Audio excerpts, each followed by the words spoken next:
So, dito po tayo sa bahay nila Lance. Kay Ate Helen, mukha pong walang tao.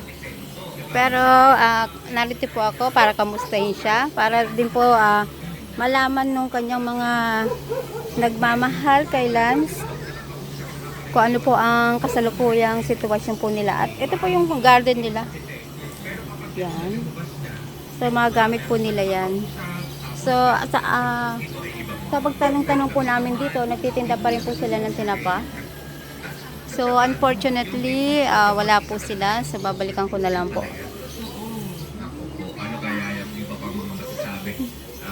Katok po uli ako. Tao po, Ate Helen.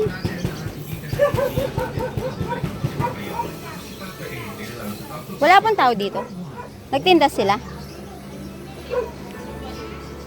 Pero nagtitinda pa rin po sila ng tinapa. Nagpumapasok pa sila Lance. Saka si, okay. Malis sila, sayang. Okay. So, balik na lang po kami. Yan. So, ayon po sa kapitbahay, nagtitinda. Sila Lance po nag-aaral pa rin. Opo. Ang lalaki na nila, no? Sila. Ha? Interview yan? Opo, Ako po yung nagbablog sa kanila dati. Nagbablog. So, ikino-continue ko kasi nawala na yung isa kong vlog eh. Graduating na. Ay, graduating na siya. Oo, sa AP. Ano ho siya nandito? Si Lance. Graduating po sa kailan? Grade 10. Grade 10. Okay. Hindi ko alam kung nandyan pa. Kayo po ba yung nakatira dito dati? Hindi ko. Asan na po si nanay? Di ba meron dito? Kapatid na po sila. Nag-transfer na rin. Ayan po, ito yung isa sa mga kapitbahay nila, Lance, nila Ma'am Helen. So, graduating na pala si Lance, grade 10. Say hi, Ngayon, Helen. bakasyon. Nag-ano siya ngayon sa Jollibee. Saan po? Sa San Joaquin po. Doon nagtatrabaho po siya, part-time? Sa Jollibee, San Joaquin? Opo.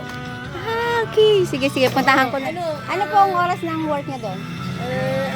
Closing time siya. Closing sa panggabi. Mm. So isa-surprise visit ko na lang po siya Kasi doon. siya dun eh. Okay. San Joaquin po. Dito lang sa may kanto lang San Joaquin. Matalino sila. Opo, matalino talaga yun. Yung bata na yun, nag-viral yun eh. Na-stop lang, may Lance Hot Pandesal. Kapangalan pa niya. Lance din. Okay. So sayang wala sila, hindi namin na-meet. Pasabi, nagpunta si Ate Tet. Si Ate Tet. Helen. Oo. Sila Helen. Pumunta ng Bulacan kasi magbabalot sila ngayon ng chicharon.